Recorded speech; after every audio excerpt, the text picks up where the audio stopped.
I hope you are having a great day, and if not, remember that the mercies and grace of God are new every morning, no matter how hard things become. I'm Josh, and this is We the Peace.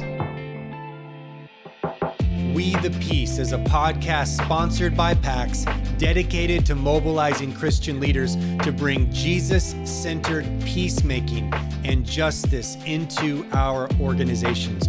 We explore how peacemaking, activism, and the justice of Jesus are central to discipleship. We, the church, are we the peace in a hurting and violent world.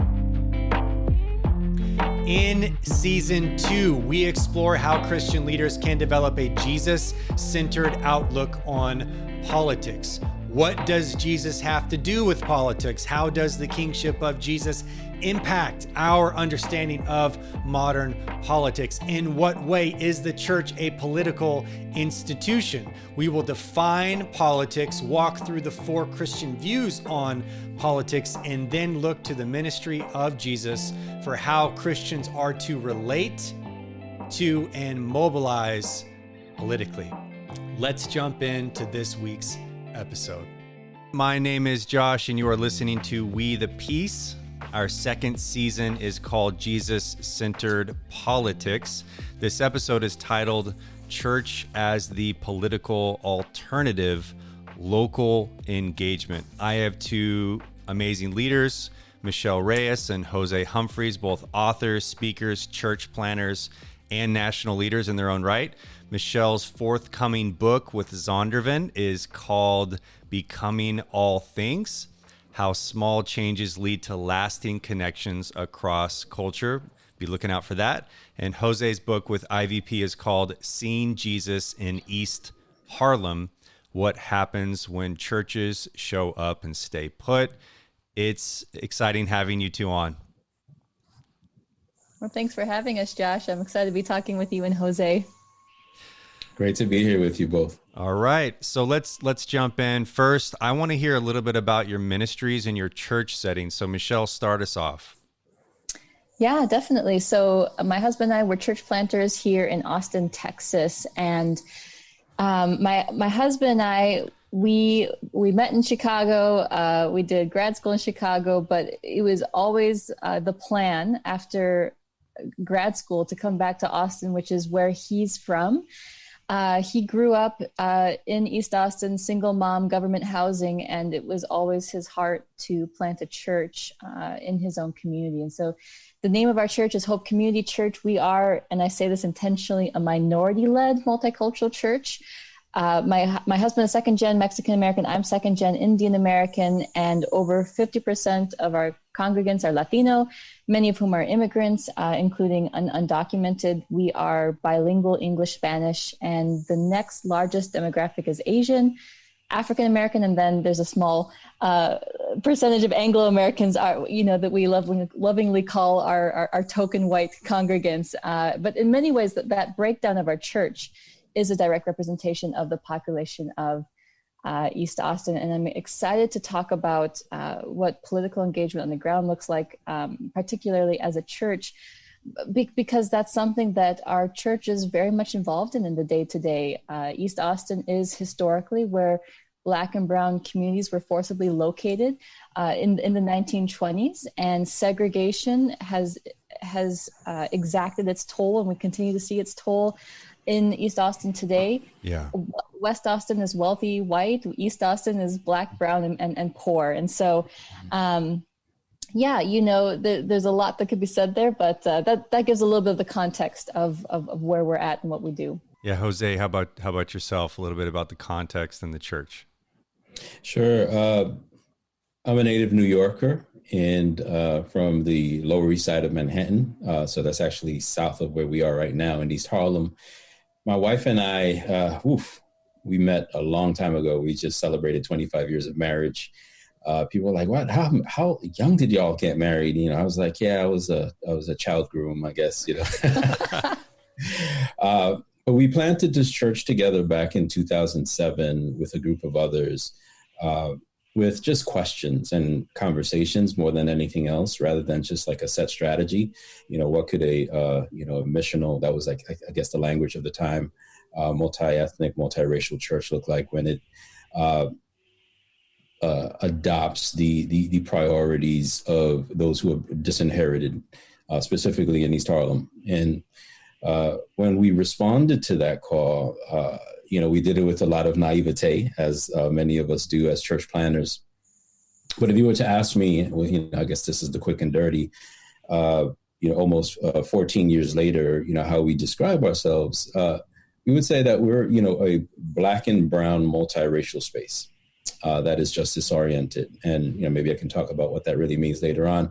But we recognize that part of growing in our context here in East Harlem, where and also the home of Harlem Renaissance further north and also towards Central Harlem, we recognize that we weren't here to so much shape the context as much as that was going to be a conversation and an exchange. Yeah. And we've been very much shaped by just our zip code, this neighborhood.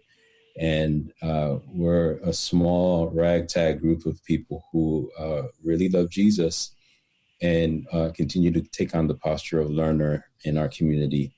And are probably pretty responsive to some of the things that are happening here. So I'm proud to call this community, my community as well.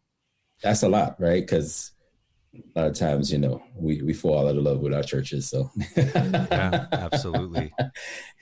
Yeah, that's encouraging to hear.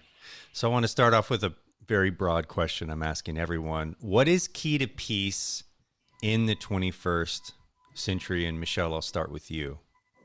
Yeah, it's a great question. It's such a loaded question too, particularly, and you're asking me and Jose as, Christians of color, which our answer is probably going to be very different than if you were asking an Anglo-American Christian. But as paradoxical as this might sound, I think that in many ways, the key to peace is conflict. And I say that because people need to be shaken up, right?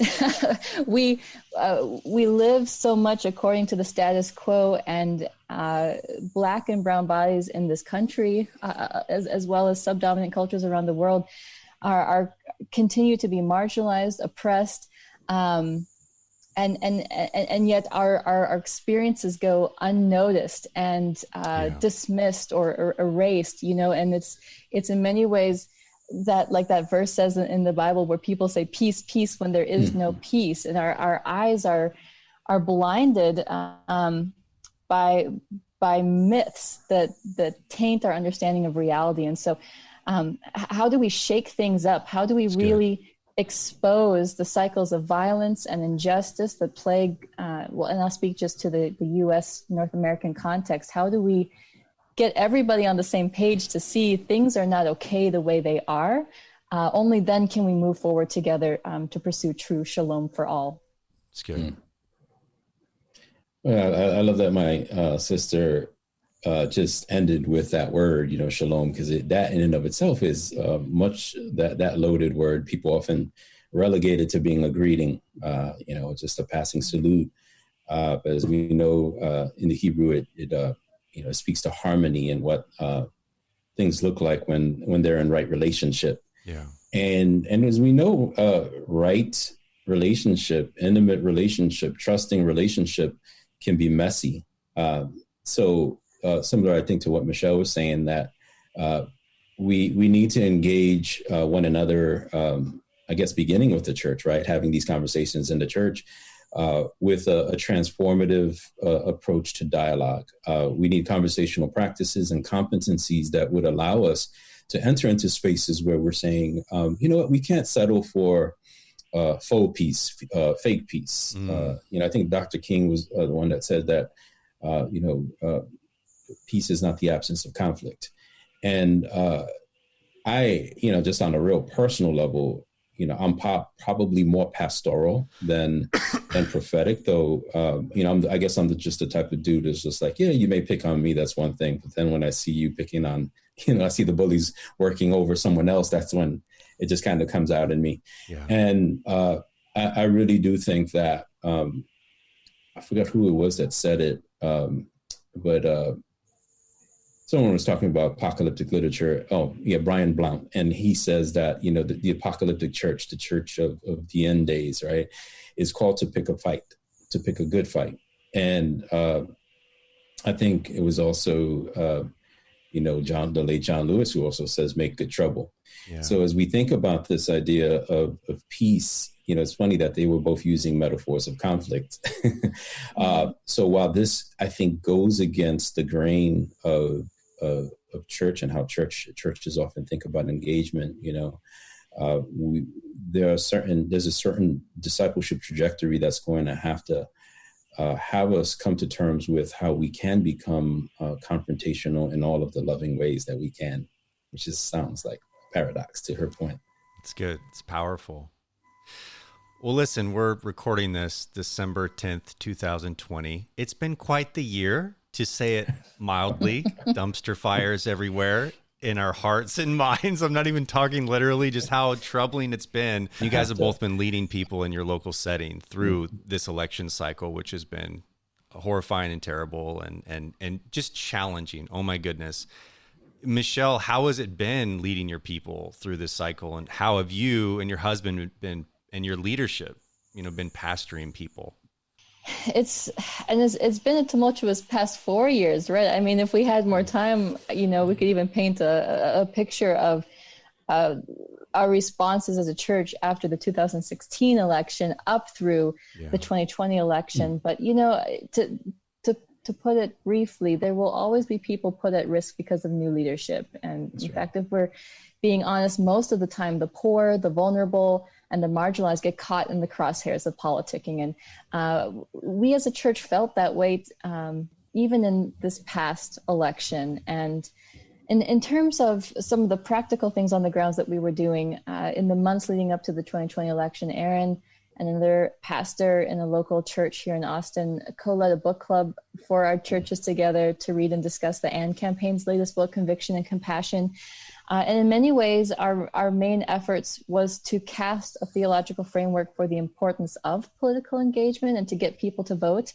And we walked a lot of people through the logistics of registering and finding their local polling stations, which is a whole nother issue because our governor closed a lot of polling stations in East Austin and in other places where poor and Black and brown people live, which is its own conversation. But if you want your community to be politically engaged, you have to make sure they have the proper access, knowledge, and tools to engage and and that takes time and effort. That's so good.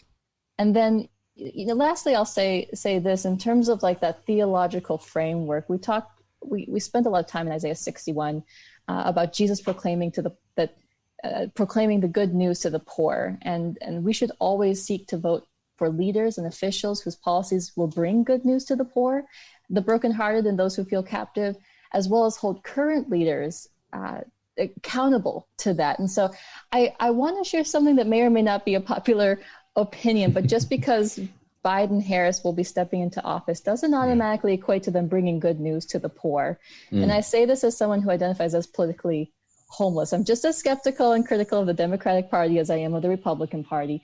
And while conservatives sometimes openly perpetuate racist rhetoric and disdain for the poor, Democrats often say they're pro-Black and pro-brown, but their politics and programs actually do more harm to us. And so our church knows that. And so while many did celebrate the 2020 election results, they did so cautiously, knowing that there's still a lot of work to do ahead. Wow, that was so good. So leading your people in this election cycle and pastoring, how has that been for you, Jose? Yeah, I think our sermon series reflected a trajectory for us where we just wanted people to be thinking about what politics maybe look like in the Bible. And people often create these separations like, politics doesn't belong in the church or it can't be located somehow in the Bible. And it's so interesting, like, when you take a look at, for example, the book of Esther, whenever you hear about edicts and thrones and scepters, like those are all like political symbols, right? So we focus on a couple of sermon series, one being on the kingdom and the kingdom of God is that alternative reality, and what does the politics of Jesus look like, and how does it contrast Caesar's, right? And when you get people looking at those contrasts between Jesus and Caesar, and how even Paul used the word Lord subversively, because Caesar was Lord. And so for him to say Jesus is Lord, I mean, it meant also to say Jesus, that Caesar is not. So I think part of that, just that formation process, was just giving people some political tools and language to be able to talk about these things differently. Because one of the things I would share with my people is, what do your political debates even look like? Are you basically regurgitating Fox 5 sound bites, or CNN sound bites, or CNBC sound bites? Or do we actually have like a distinct language for how we actually talk about this? Because if you see it on Facebook and if you see it on the threads, you can tell, hey, people have been discipled in their politics by a specific network, or even a Christian broadcast network, not mentioning any names specifically. So we thought that it would be just very important to be able to give people a little bit more language, just be able to talk about this. And then we did, of all things, a couple of people winced, but like we did a study on the book of Revelation. And so we talked about how we were going to place this moment. It could be the last 4 years too, right, Michelle?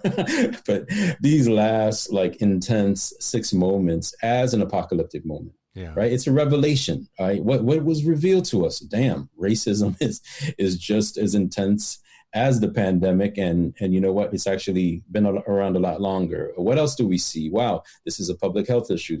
Our people, Black and brown folks specifically, are being disproportionately hospitalized and hit, and even dying. So what is being revealed to us, and in our politics now, how do we respond to this as faithful Christians? And we just did it on a very local level. Who's in need? How can we help? How can we raise up a benevolence fund to help those who are not able to make rent? How can we support some local businesses that are now being hit by the pandemic? Because that's one of the economic, fallouts of the pandemic. Yeah. Small businesses in East Harlem are suffering.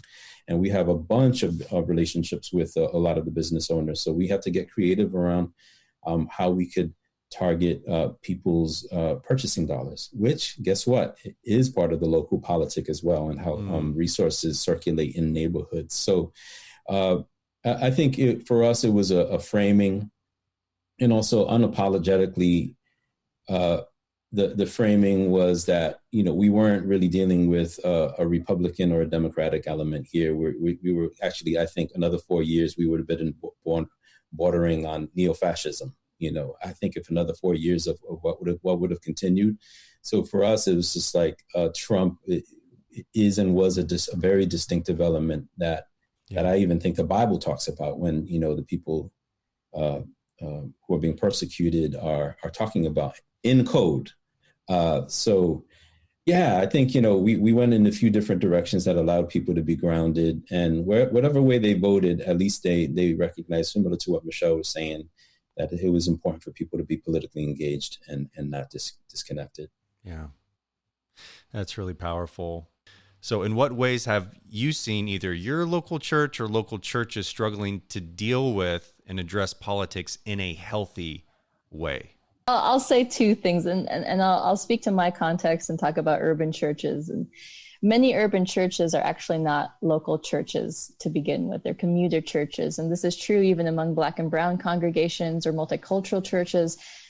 They are primarily wealthier folks driving in from the suburbs. And here's why this is a problem. The church and its people don't know their own context. They don't rub shoulders with the people who live in the houses to the left and the right of the church building. And they don't know the problems of that area because they're not living there. And they also don't share the same experiences because of being in different socioeconomic brackets. And so not only are they not proximate to real struggles and pains, but it's not personal. And if you're in that situation as a leader of a church, you're going to have to work to intellectually and emotionally convince your congregants to engage politically and otherwise. Now, the folks in our church, you don't have to convince them to care about the current immigration crisis at the border, because the majority of them are immigrants, or mass incarceration, or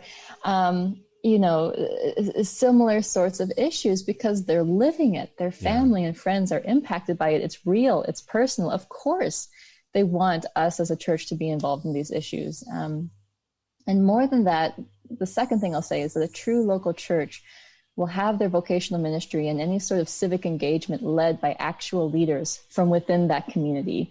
These are the people who represent the community in terms of social, cultural, economic, political backgrounds, who get the people and know how best to care for them. So this is where narrative justice comes in. It's not about well-intentioned, white folks from the suburbs or elsewhere coming in and saying, I'm gonna save East Austin or I'm gonna save Harlem or LA or something like this. It's utilizing our resources, our privilege, our platforms to empower folks within that community.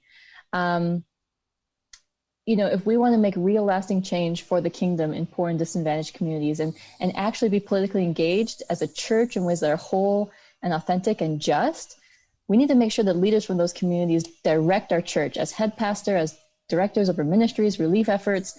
They know best how to direct strategy and decision-making, and political spaces are no different. And I truly believe we could have avoided so many tragedies, especially in the church, and particularly in the church's efforts to mobilize for civic engagement. If Christians of color from those local contexts had been at the leadership table, serving as head pastor and being empowered to be the loudest and lead voices of that community. It's good.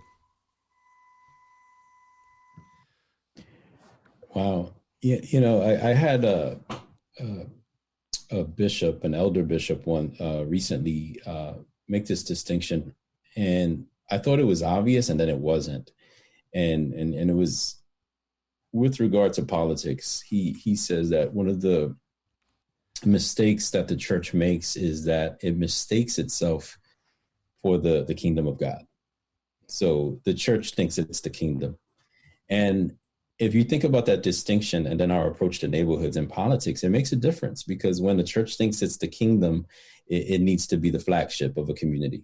It's not, to Michelle's point, coming alongside of neighbor, participating in civically, thinking about how they can just learn from other nonprofits or elected officials who have been there maybe years even before.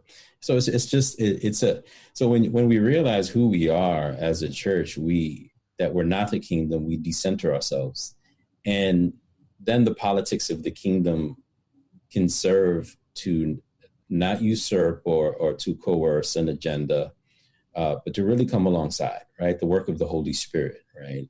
And so the way that I see that is that when the church decenters itself and appropriately finds its place incarnationally, right? It's this self-emptying, right? The Philippians 2 moment, and takes on the posture of Jesus, then the local pastor and residents are going to be, or church members are going to be in the know about what is hurting this community now. Well, we know it's gentrification. Well, that's one thing. Who's hurting? Small and local businesses as well. The disparities are increasing in terms of the economics and the wealth gap. And how is it that the church can begin to address these? Well, if we really thought we were the flagship, then we've gotten grandiose, because ain't no forces strong enough that are going to stop the forces of gentrification. That's going to be the slow work of the kingdom, of cultivation, of sitting down with organizations that have advocated for affordable housing long before us, and who can teach us how it is that we can be a voice in that. Or even specifically, when white members move into East Harlem, or people who are of higher economic social status, how is it that they're going to move in their bodies through our community? Yeah. You as a white-bodied person with economic advantages, or maybe 4 times the median income of our neighborhood, when you think about just the politics and the economics of it, how will you move through this neighborhood, this zip code in your body, and that's going to be looking different for an Asian body or a brown body, or, we're all moving in the same direction, but we're also moving distinctively as we engage the life of the community, and then in the politics of it, which is how resources are arranged, distributed, and benefited from. So these are the conversations, if you're thinking about it just on a local church level, it starts, on the pulpit, but it's also just a lot of just neighboring, right? Just taking walks with folks and just curating. And that I often do that. I'll be curating the neighborhood for folks, because when people get a sense of where they are, then they can respond, I think, discerningly and appropriately to the politics. Yeah. I'm hearing both of you speak a lot about embodied expressions of Christianity. Space matters, geography matters, taking those into consideration as we think about local politics. Skip around a little bit with our last few questions. I want to talk about unity, and Jose, I'll ask you first. What does it look like to have unity in your church on issues of politics? What does unity look like for you and your people? I guess in my context, we know that New York is a blue state in general, and we have a couple of patches of red. But I would say, I'm not dealing with the same complexities as some of my colleagues who have, equal representation of, Republicans and but Democrats in the church. And so their sermons are going to be kind of going in a different direction. It might be more as diplomat, ambassador, but prophetic, I'm sure, in some ways. So I think the way that we find some political unity is by finding how the values of the kingdom might align with a local political agenda. And I think that that's something that people can get with. So the way that I think we work with people through that is to dismantle any sense of this dichotomy between the sacred and the secular, because that really does get in the way. If you look at what Michelle said earlier in her reference to Isaiah 61, Luke chapter 4, everything that Jesus talks about in his platform when he comes out and opens up the scroll, to liberate the oppressed, set the captive free, to declare the year of the Lord's favor. Those are all very concrete things that dealt with the polis, with the social world. And it's so interesting to me that none of that was, to your point, disembodied. Like this was actually about people. This is actually about poor people. This is actually about people who are captive. This is actually about people who are oppressed. This is actually maybe about policies and practices that keep people underfoot. This is about the disinherited. So when we take politics out of this idea of ideology, which is where a lot of politicians stay, right? Where, you hear Republican and Democratic talking points, they might get to actual tangible policies, but often they don't. It kind of stays in this heady realm. So I think for us to be able to just talk about this stuff and say, hey, when we are sitting in the PTA, know that this is also a political act of defiance as well, because many of these schools are resourced and neglected, and your presence there as an agent of the kingdom, that Luke chapter 4 kingdom, that platform, that political platform, means that you stand there as an ambassador, and you are going to challenge powers, principalities, structures, and systems, and something that's often overlooked: processes. Even the way that we run a meeting, where does the power go? Right? It's that nitty gritty down to earth thing. Who's at the seat of the table, at the head of the table? Well, maybe with your presence there, whether you're like I mentioned, a concerned parent, or you are a corporate person sitting at a shiny board table, how are you in your embodied presence reflecting the kingdoms of that political platform? of liberating the oppressed, setting the captive free, declaring the year of the Lord's favor. And I think that when we give people concrete examples, when we get out of the world of ideology, what we're really doing is saying this is incarnational. So let's not have conversations if we're not talking about bread and fish, right? Let's talk about concrete realities as they relate to the kingdom. So. I love that. I love that because, there's so much of the mantra of like keeping church and politics separate, right? And I love your challenge to be like, no, we're supposed to be agents of political change in whatever space we're in. That's so good. Yeah, it's hard one because when we get caught up in those like highfalutin sound bites that are like 36,000 feet up in the air, we miss the opportunities that you had mentioned as well to really go local and to think about how local politics has such an impact versus like all the other stuff that's happening. Like, yeah. So I'd love to hear more from you on that too. Oh man. Well, I'll say this. I think, and you've hit on it too, in terms of unity in our church on politics, I think the first thing is you need to give space for differing views, right? We're not a monolith. None of us are. You could line up 10 Asian Americans or 10 African Americans or Latinos or Anglo Americans, and we'd all hold different perspectives. And so unity is not about all thinking the same way. Rather, it's learning about how to get out of our own head and to learn to see an issue from someone else's perspective and to make their needs personal.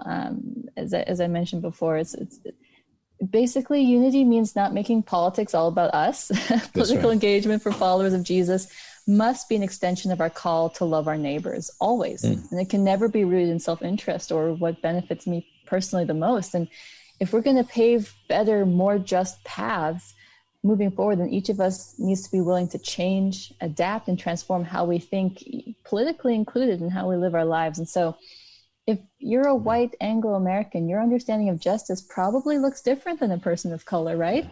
If you're an Asian American like myself, my dream of a just world looks slightly different than for an African American or Native American. And so we have to be constantly asking ourselves, do I know the dreams of justice and shalom and wholeness that other people in communities of color have? And how can I better live into and pursue those dreams as well? And in fact, how do I prevent my own personal dreams of justice from blocking out or erasing other people's longings and needs for justice in their context too? And I don't think we can even begin to answer those questions unless, as a church, we are creating communal space for lament, communal space for prayer, and communal space for celebration. We have to care about the issues not directly impacting us, right? It's easy for me as an Indian American to raise my voice in the year 2020 because of anti-Asian racism from COVID-19.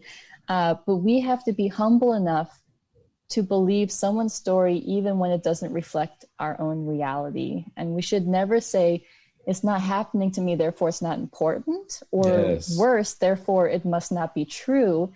The issue of justice it has to be something that we should never discuss justice from one singular point of view. We have to get out of our own heads. We need to step out of our own histories and stories and be willing to embrace and embody those of other cultural groups and especially those who have been oppressed. And so if we can do that, I think we'd be moving toward the path of unity.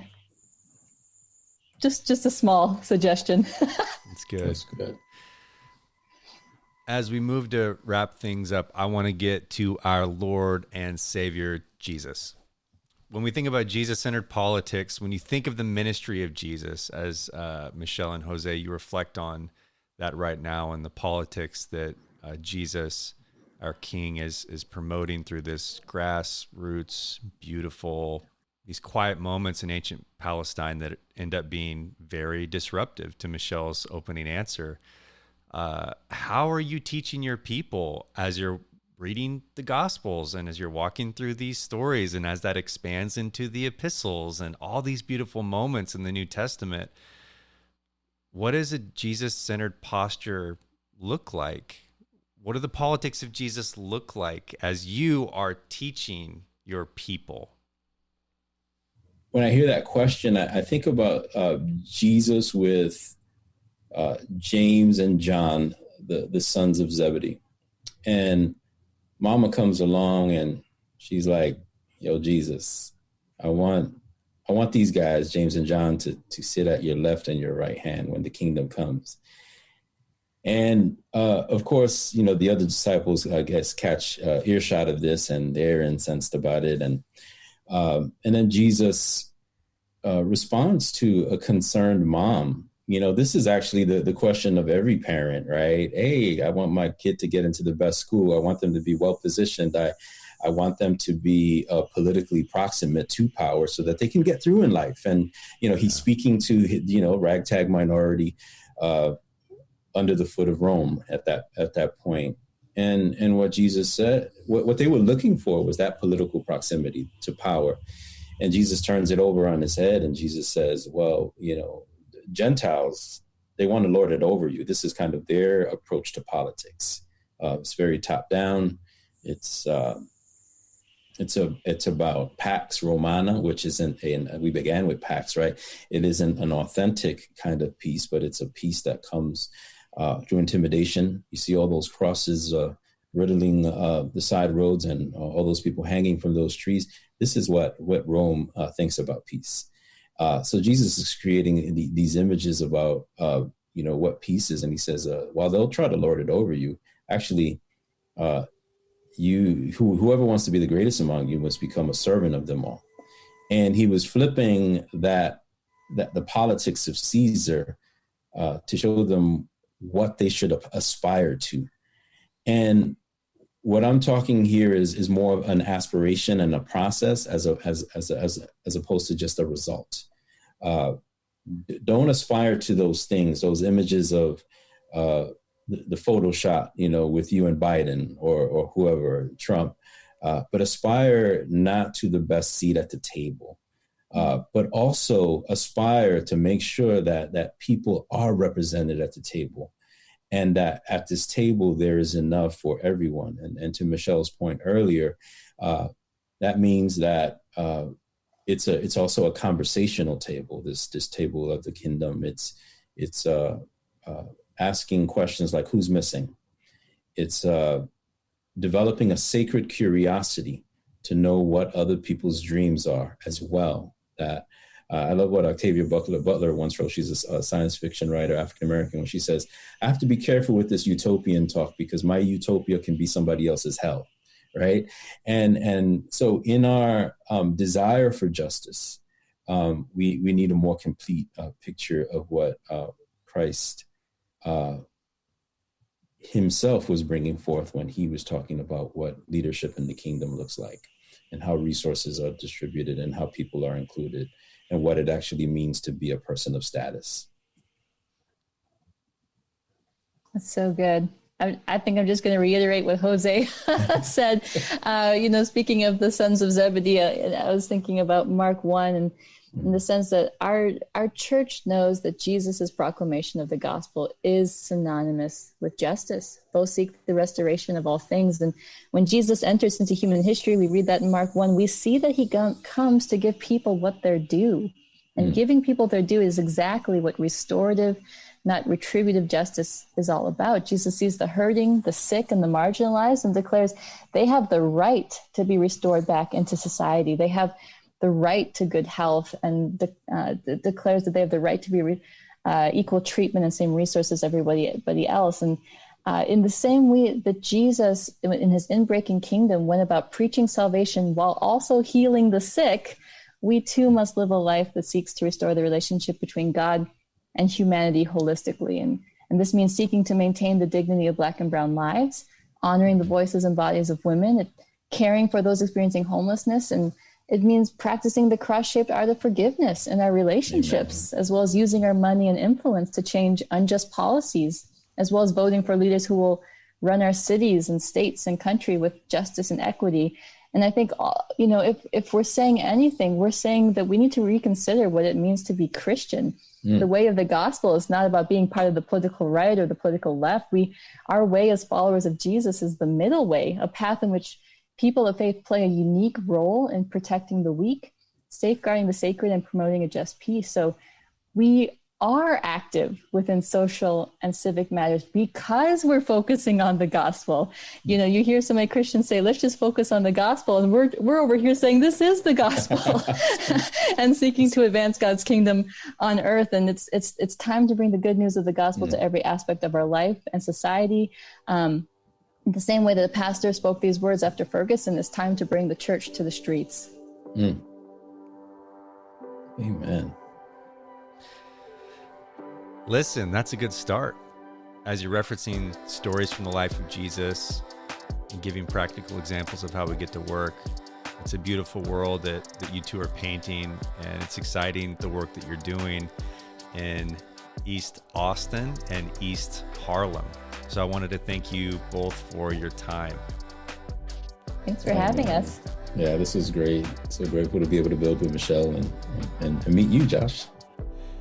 Hi again, everyone. I have 5 quick takeaways from this interview. It was awesome having Dr. Reyes and Pastor Humphreys. Thanks for joining us, you two. So the political posture of local churches should be 1, local, allowing local representation in church spaces. 2, the political posture of local churches should be disruptive. The politics of Jesus should be shaking things up locally. 3, it should be preached and taught. So this is by leaders and also through their theology. 4, it should be discussed. It should be a common conversation according to these 2 leaders, leaving room for disagreement. And 5, it should be empowering, giving those without a voice a platform and a voice to activate politically in the local church setting. This podcast, called We the Peace, can be found on iTunes, Spotify, and most places where podcasts land. Blessings as you seek to embody the peace of Jesus wherever you are.